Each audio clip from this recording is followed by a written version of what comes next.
because he opened up a new avenue of approach for me, reading. Tommy went to school. Tommy came home with books. And when the family would disappear on outings, you know where I would disappear to. I would run up in that room and I'd grab those books and I'd start reading. Even if I had the finger trace, I would read. Even if it took me all day to read one word or learn one word, I did it. And then they had the nerve. They had the nerve to send me to the store on errands. Yeah. And sir, when they sent me to the store on errands, they used to pay me, sir. Now I'm going to give the audience a chance to answer the question. How much you think they paid me to go to the store? Anybody? Take a guess. A cent. How much? A cent. 1 cent. That's right. They paid me 1 penny to go to the store. And you know what I did with those pennies? I saved those pennies. But before I would leave that house, I run to the kitchen. When I get to the kitchen, I get bread and I stuff my pocket with those bread, with that bread. All right? And when I leave, I would leave, going to the store. And when I got to the store, there were hungry white boys standing at the door. They were hungry, I was hungry. They were hungry for food, and I was hungry for education. And when I would go up there and they say, hey, Freddie. And I say, hey, how you doing? Like a typical child. And I would say, I bet you can't read. I bet you can't spell. And they're like, well, what you want to learn? What you want to know? I bet you can't spell hat.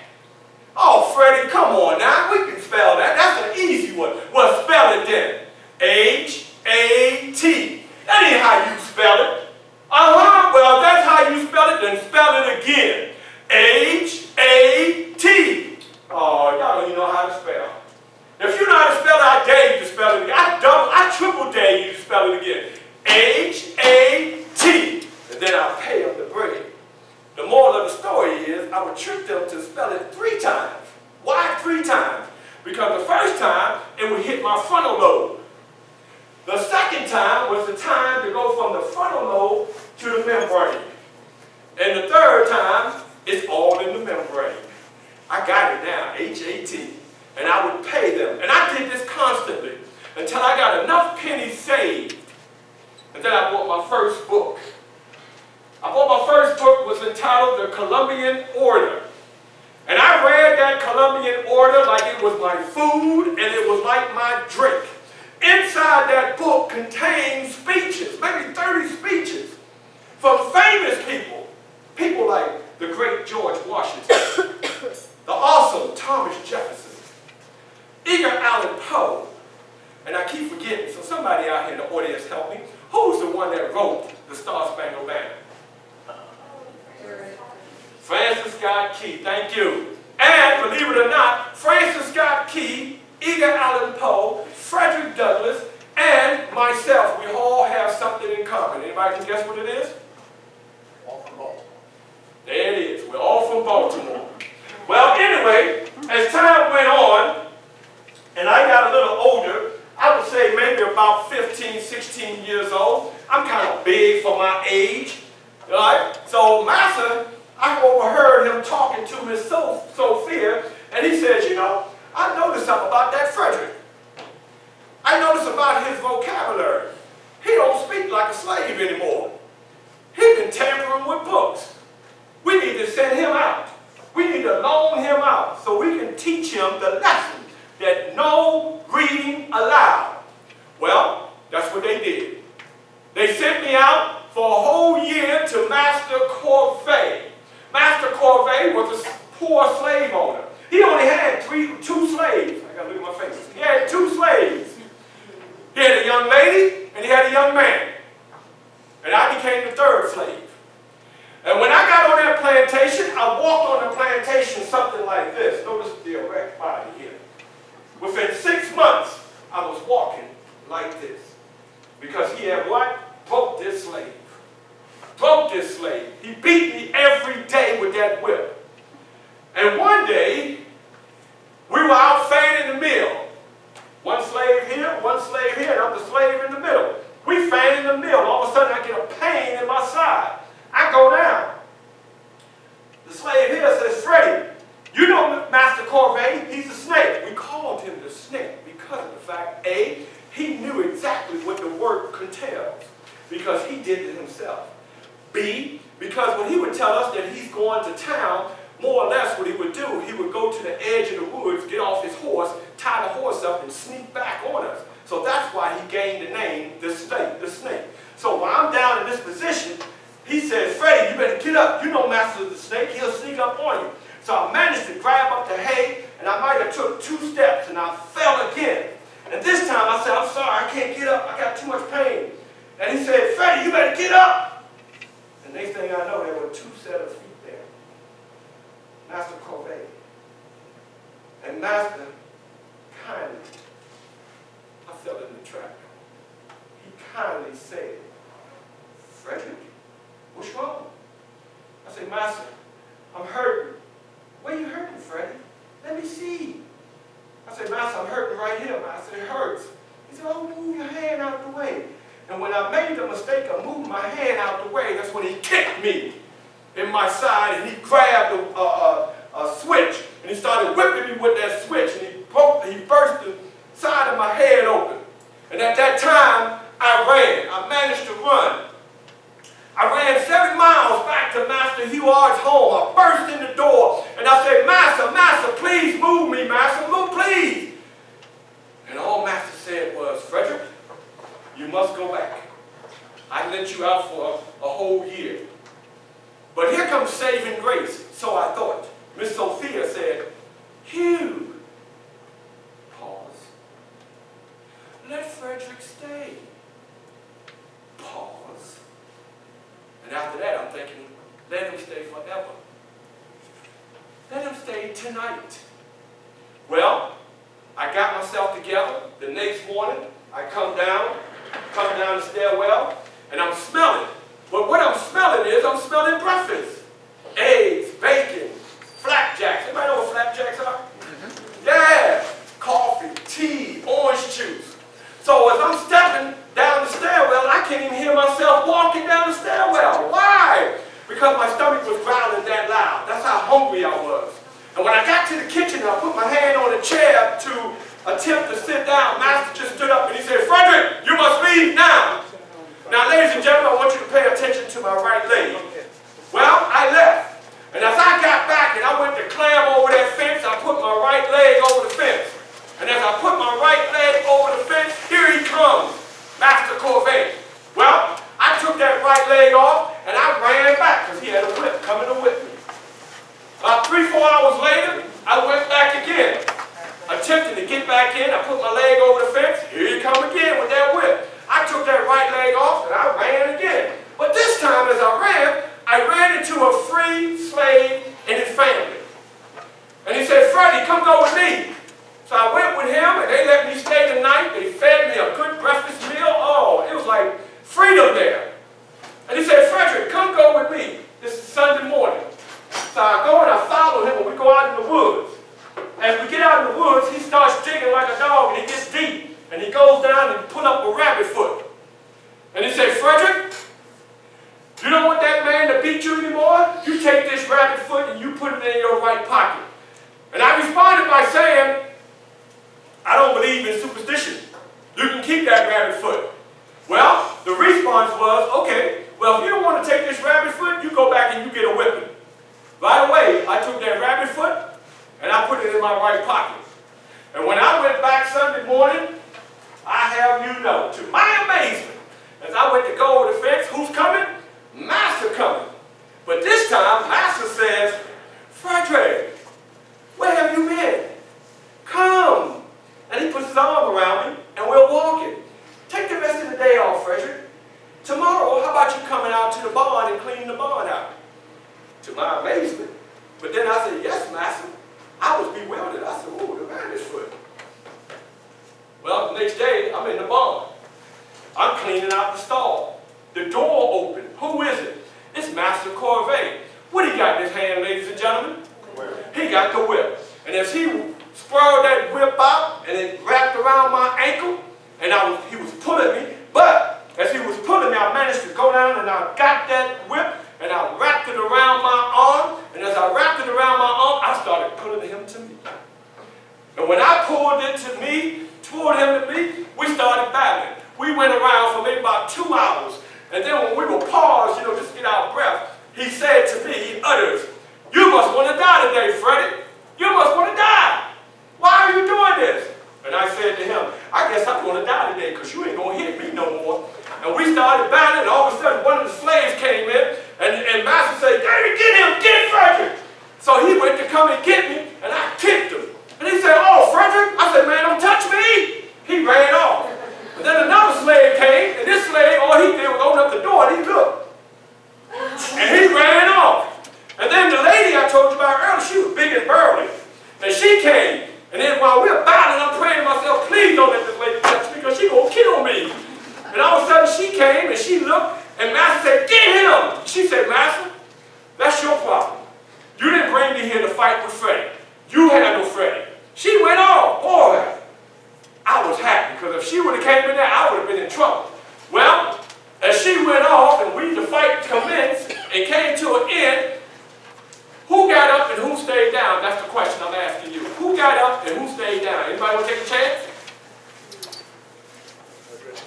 Well, Freddie got up. Freddie got up and Master stayed down.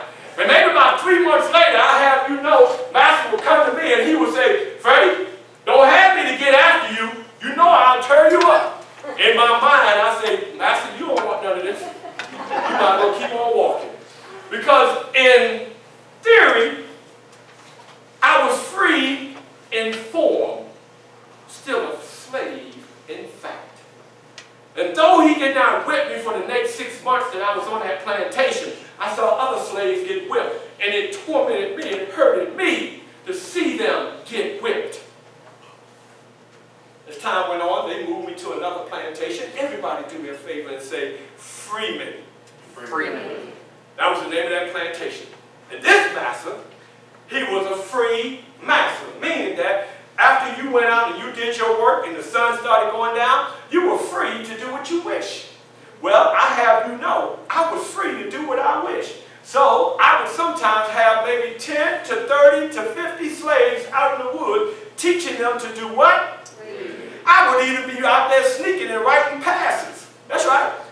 I am allowed to go too. And I'll put the master's name on there. And they would get away with it. Well, in the midst of our reading, there was always one slave that we would call Judas. The reason we would call him Judas, because he would run back to the slave master and say, "You know, Frederick's out there teaching them slaves how to read, master. You need to go out there and get Freddie." Well, Master Freeman, it wasn't him that came out, but all the other slave masters burst in, and they beat us, and they took us to jail. And when I say they took us to jail, primarily they took me to jail because I was the head man, if you will. But when they took me to jail, I had a smile on my face because it was almost like the best thing that could have happened to me. Why, you must wonder? Well, just imagine 3 meals. Why, you must wonder? A cart. Why, you must wonder? Shower. Even though on the other side of those walls, I could hear those slave masters, "We're going to kill you, Freddie. I'm going to buy you and I'm going to turn your skin off. I'm going to make sure you pay for this. You're going to pay for this." Quite naturally, I was scared. Especially when the other slave masters came in and got their slaves and took them back to the plantation and left me there. I was scared. But all of a sudden, out of nowhere, here come Master Ard. He came and he said, "You know, Freddie, I have a good mind of sending you to Alabama. That's right. And you know, I can get $1,000 for you." I didn't say nothing. And then he said, "But I'm going to take you back to the plantation."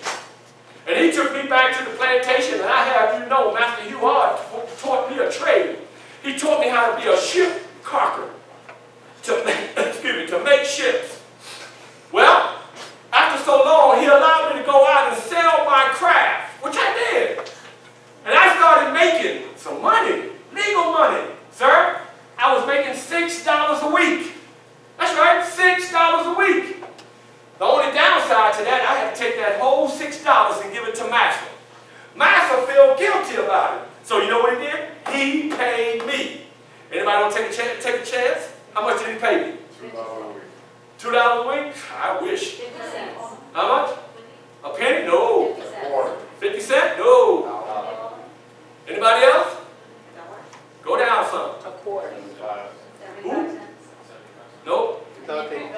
millionaires. How about 6 cents? He would pay me 6 cents because of the fact that he would feel guilty because he felt he was taking my money, which he was, honestly, because he didn't earn that money. I did. Well, he would repeatedly allow me to go out and pay, and each week, sir, I get paid. I would come home and I give him the $6. In return, he'd give me the 6 cents. Well, after so long, I got another job. And this job gave me a pay increase. I'm making, wait a minute. I got to show you this because you will not believe it verbally coming out of my mouth. $10. That's right. He paid me $10. And guess what I would do? I would take 6 of them dollars, let me show you, 6 of those dollars and give them to master. The other 4, I would hide. And then master had the nerve. Sir, since you were smiling, he had a nerve to give me a pay raise. Now guess how much the master gave me a pay raise? Anybody want to take a chance at that? No, he already gave me 6 cents, but how much you think he increased that 6 cent to? 7 cents. Who? No. No, I heard it before. I'm not going to point to the person who had the right answer, but it was too early for that answer. 10 cents? No. Well, let me give you this. What president lands on the quarter? He raised me to 25 cents. And I took those $4 and I continued to hide, even though he gave me a raise to 25 cents. And I'll have you know that 25 cents was more than any slave was making at the time. So you can look at it. I was double rich. I was a millionaire. Well, like I said, I saved those $4. And all of a sudden I wound up meeting a beautiful young lady by the name of, she's not, I don't see her, but her name is Annie Mary. Anna Mary was a free woman. And we took a liking to each other. We started courting each other. And I told her my eventually plan. And then at that point, she wound up selling some of her merchandise. She even came up with a sailor suit. Red top, shirt, white pants, and a pair of black shoes. And she came up with a fake ID.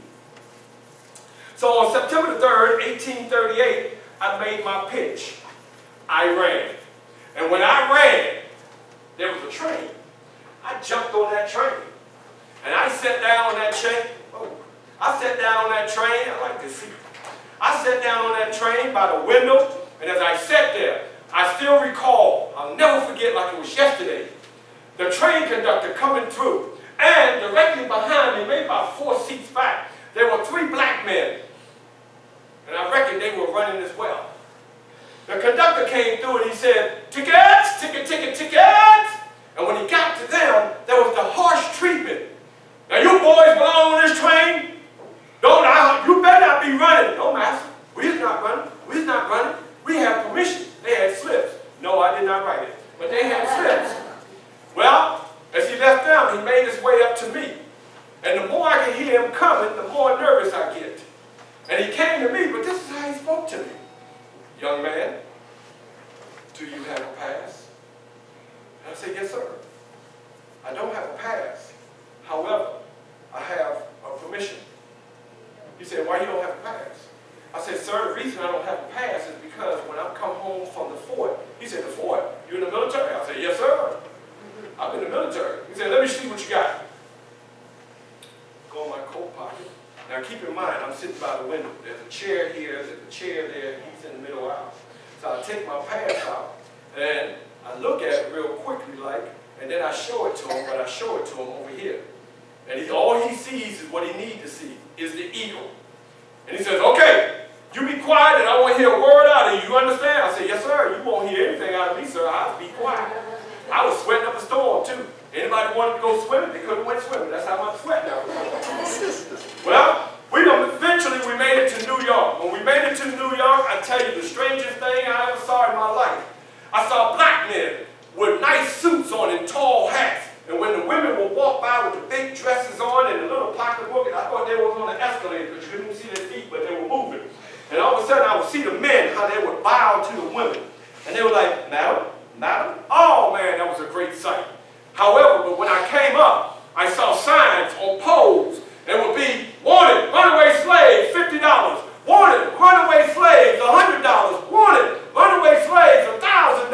So at that point, I could not trust anyone. I don't care if you were black or white. I could not trust you because I didn't know if you were coming to me to take me back to slavery. Well, Mr. Rucker came to me. He was a lawyer, a free man. And he said, son, I don't know you, but come go with me. Well, I have you know, I went with him. And I stayed with him, sir, for 3 days. On that third day, sir, I came downstairs. Who was sitting downstairs in the living room? Anybody want to take a guess? Anybody want to take a guess who was sitting down in the living room? Ding! We got a winner. That's right. My future wife, Anna, was sitting here, and I was so elated to see her. We hugged. And next thing you know, Mr. Rucker, he was also a lawyer. He was a lawyer, and he was also a preacher. Well, you know what he did, right? He married us. And after he married us, he said, you must go north. You're still not in a free state. Well, before we went, he said, also, Frederick, I think you need to change your name. And I said, what? To what? He said, well, how about Johnson? I said, okay, but I want to keep my first name. So my name was changed to Frederick Johnson. We left and we went on up north to New Bedford. When we got to New Bedford, I was still amazed because there were blacks, whites that were living in nice homes and they had carriages and what have you, luxury carriages. So anyway, I started going to anti-slavery meetings. And I started reading the newspaper called The Liberator. And inside that Liberator, it was stories about how slavery could be conquered. Well, as I go to this meeting, and I'm sitting there one night, minding mine, and just listening, getting knowledge, a gentleman came up. And as he was walking by, he said, you're Frederick. You're Frederick. And I'm like, no, I'm not Frederick. He said, no, you're Frederick. We know you're Frederick. So all of a sudden he said, come go with me. You know I'm scared because I'm thinking I'm going back into slavery.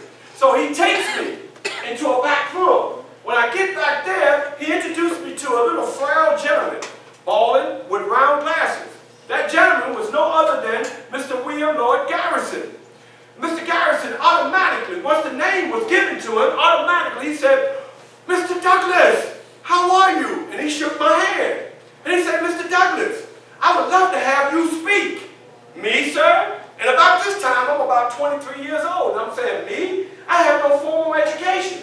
He said, though you may not have formal education, but we've heard about you. So he summons one of his men, if you will, to go get a paper. He came back with a newspaper. When he opened it up, he flipped it, and he said, Mr. Douglas, there you are. I wrote about you. And I was like, oh. So, quite naturally, that was the energy I needed to get up and speak. I was nervous, scared, and I spoke for maybe about an hour. And the individuals in the audience that I was speaking to was all white, maybe about 5 blacks in the audience. When I stopped, everybody was like quiet. Mr. Garrison, he got up and he said, now wait a minute. Did you just hear a thing speak to you? Or did you hear a man? A free man? And all of a sudden when he said that, before he could hush, the audience just stood up and gave me a round of applause. And when they gave me a round of applause, Mr. Garrison came over to me and he put his arms around me. He said, Frederick, you are hired. Hired? Yes. I'm taking you on a 6-month speaking tour throughout the South. And we're going to tell everybody about what they're doing to the black people in the South. And I was like, okay. And we went for 6 months speaking. And as time moved on, just for the sake of time, 1845, I wrote my first book, The Narrative and Life of Frederick Douglass. And let it be known that when I wrote that book, it was not only written in 5 different languages, it sold 5,000 copies. And not only did it sell 5,000 copies, one morning we was at the home, and Anna, my wife, she was holding my baby girl. And all of a sudden, out of nowhere, the door opened up, and it's Mr. Garrison. And he says, Frederick, Frederick, you must leave, my dear friend. You must leave. Leave? Yes, because you named all your slave owners. You done told about the slavery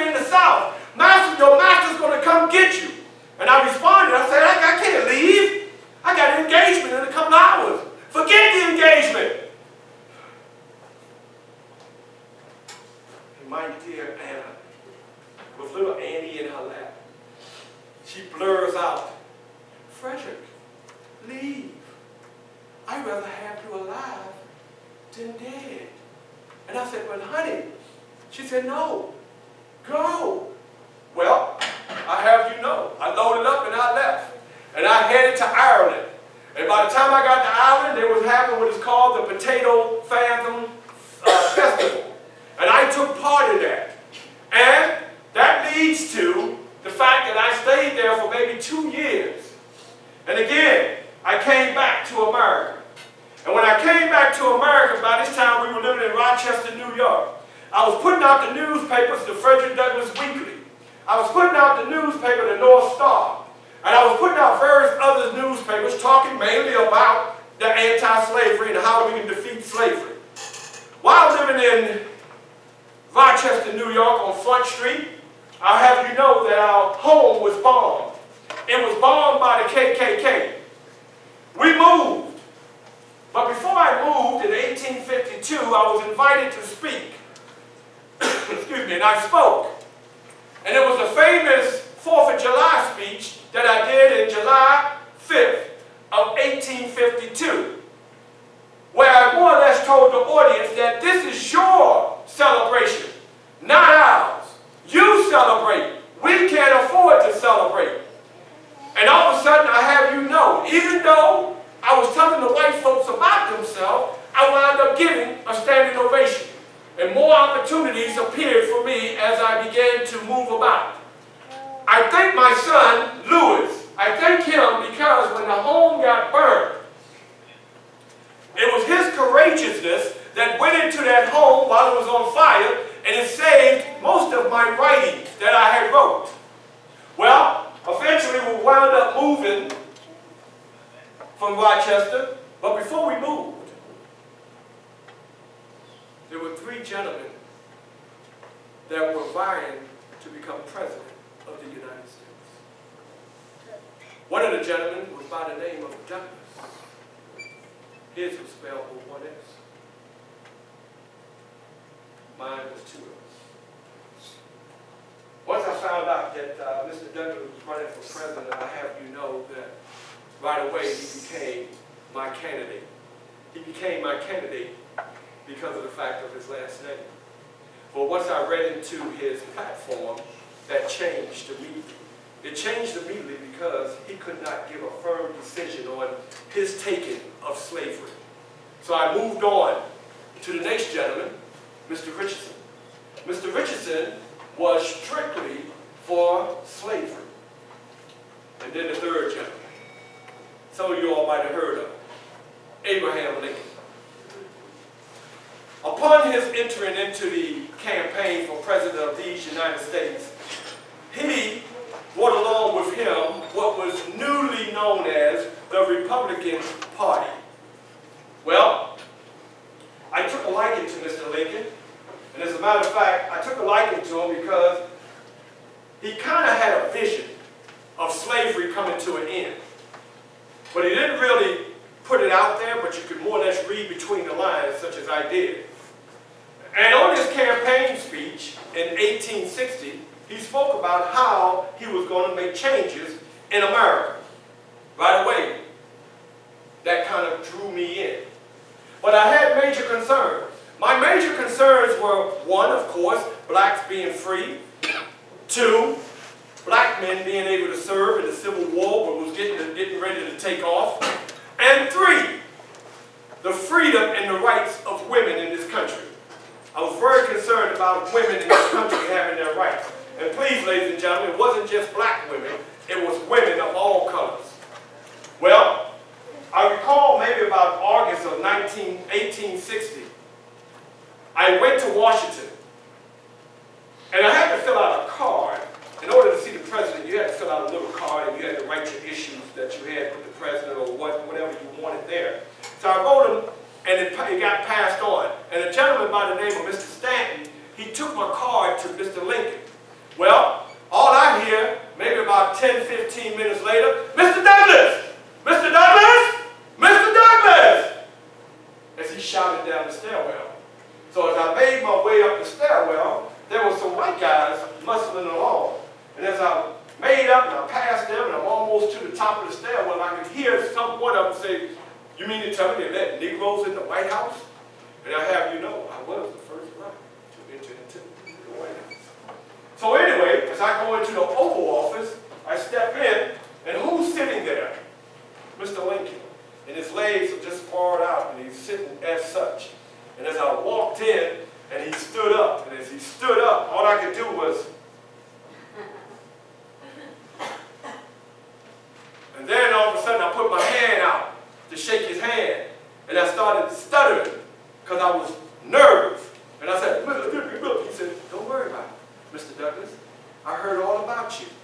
I heard what you said about me too. Because I did say some things about Mr. Lincoln. I said that he was slothful. I said that he was slow. And I said he didn't care about the black cause. That's what I said." And then he told me, he said, "Well, Mr. Douglas, please have a seat." And I sat down in my dignified, let me put this here so it won't move on me, in my dignified manner, and I crossed my legs, and I said, "Mr. President, thank you very much for the invite. But I come to you, sir, to speak to you on 3 matters of my heart. One matter, sir, of course, it is the freedom of the blacks in this country. The second matter, sir, is the door. The door for black men to enter into the service and to fight. Sir, I understand. Yes, sir, I understand that blacks are already in the military. However, they are the ones that are digging the ditches. They are the ones that's in the kitchen cooking. They're the ones that's cleaning and making up beds. But I'm coming for more than that, sir. I'm coming for the opportunity for men to pick up arms and go to the front line and fight to help save the South, sir. And last but not least, sir, I come for the rights and the freedom of all women in this country." At my conclusion, Mr. Lincoln stood up and he walked over to the window. He pulled the window back and he looked out for maybe about a minute, then he turned around and he said, "Mr. Douglas, I understand, but we can't rush things, sir. Everything has time and its place." And as he looked out the window, as it states that Mr. Lincoln was more or less looking down the road, maybe 100 years from that point. And believe it or not, 100 years from that point, 1860, would have put us at 1960, when blacks in this country were just being free. Well, at that point we shook hands, and I left the White House.